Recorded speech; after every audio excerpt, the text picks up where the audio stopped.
Acte 1er, le lac éternel. Il existe un lac où le temps ne passe pas. Un lac sans rive, sans bordure, sans nom. L'eau y est lisse comme une mémoire oubliée, et le ciel figé dans une aurore perpétuelle. Ici, le soleil ne se lève jamais tout à fait. Il effleure l'horizon. Sur cette étendue d'eau vit une girafe, grande, fine, presque transparente. Son pelage est noir comme la nuit. Ses taches si discrètes qu'on pourrait croire qu'elle n'en a pas. Elle ne dort jamais. Elle ne mange jamais. Elle marche sur l'eau. Chacun de ses pas provoque un léger frisson sur la surface. Elle est seule. Mais elle ne s'en plaint pas. Elle n'a jamais connu autre chose. Ici, il n'y a pas de bruit, pas de vent, pas de voix. La girafe ressent. Et ce qu'elle ressent, c'est l'équilibre. Un équilibre parfait, comme les notes d'une chanson profonde. Elle n'attend rien. Et pourtant, quelque chose approche.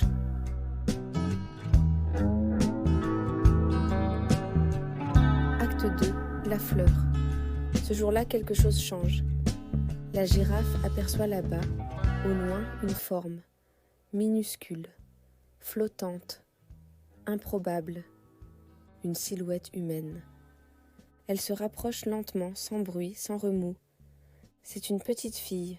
Elle marche, ses cheveux tombent doucement sur ses épaules, et dans ses mains, une fleur.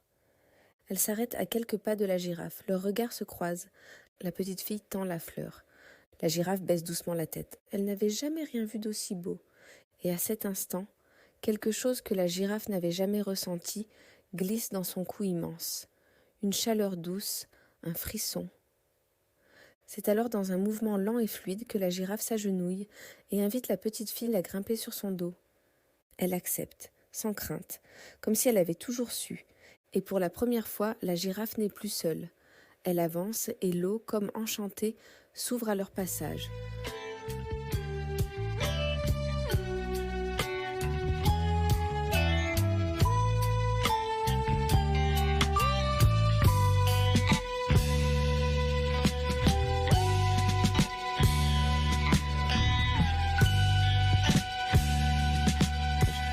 Acte 3, les balades.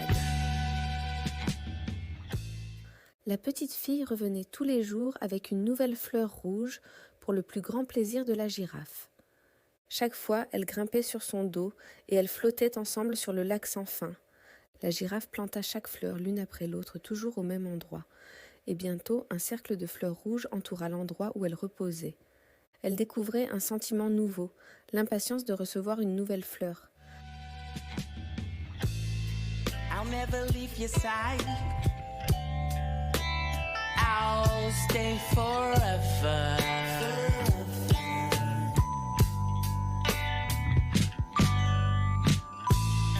I can't go back. It's rainy weather.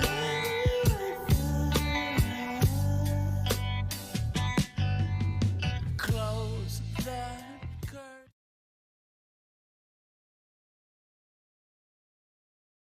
Acte 4. Ne reviens pas sans fleurs. La girafe ne sait pas ce qu'est un jour, ni une semaine, mais elle sait ce qu'est attendre. Elle remarque que les moments entre les visites de la petite fille sont de plus en plus longs. Et pourtant, la girafe guette. Elle garde les yeux levés, le cou tendu vers l'horizon. Elle espère, sans comprendre ce qu'elle espère. Et quand la petite fille revient, elle tient comme à son habitude une fleur. Ce sont les mêmes fleurs. Pourtant, quelque chose a changé. Une fleur avait moins de pétales. Puis une autre était moins vive, et enfin, la dernière avait des épines. Mais la girafe ne dit rien, elle l'emmène sur le lac comme si rien n'avait changé. Mais tout a changé. Après cette dernière fleur épineuse, un long moment s'est écoulé, plongeant la girafe dans l'attente. Puis un jour, la petite fille est revenue. Mais cette fois-ci, pas de fleurs. La girafe sentit une chaleur monter en elle comme une éruption.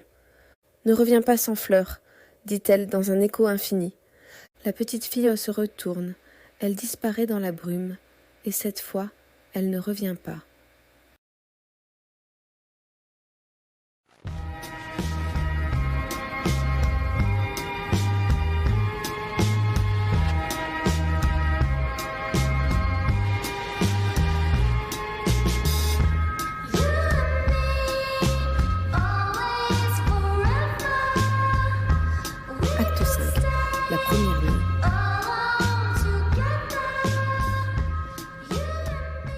Depuis que la petite fille est partie, le lac est retombé dans un silence.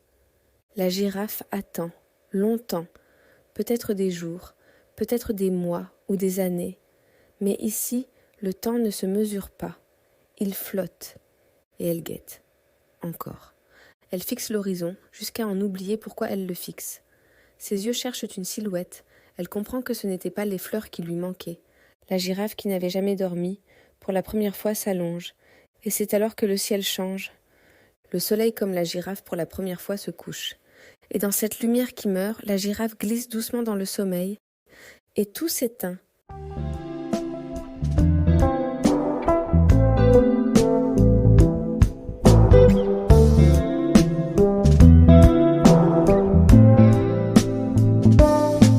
Acte 6.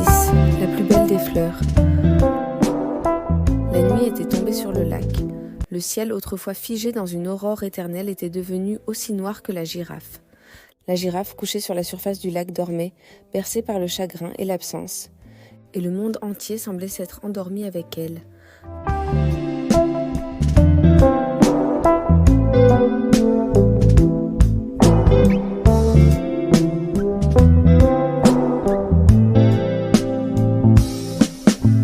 Another turn,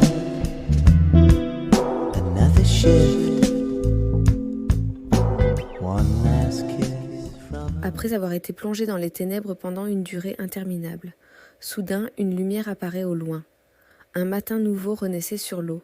La lumière toucha la peau noire de la girafe et lentement elle ouvrit les yeux. Elle redressa la tête, encore engourdie de silence. Et là, dans cette aube neuve, elle vit une silhouette.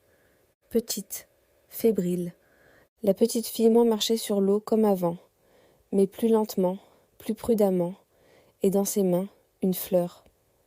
Pas rouge, bleu d'un éclat presque irréel, bleu comme la lumière du monde. Elle s'approcha et tendit la fleur à la girafe. Et cette fois, la girafe comprit tout. La petite fille en avait fait qu'écouter la demande de son amie. Pendant des jours, elle avait cueilli chaque fleur rouge de son pré jusqu'à la dernière. C'est pour cela qu'elle était devenue terne, abîmée, épineuse. C'est pour cela qu'elle en avait offert une sans couleur, presque morte, et c'est pour cela qu'un jour elle était venue les mains vides. Il n'y en avait plus une seule. Elle avait tout donné. Alors elle était partie, longtemps, traverser des paysages sans nom, chercher une autre fleur, et elle était revenue avec celle-ci, une fleur bleue, la plus belle que la girafe ait jamais vue.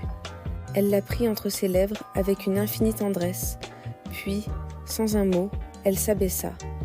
La petite fille grimpa sur son dos comme elle l'avait toujours fait, mais cette fois, ce n'était plus pour une balade. C'était à jamais.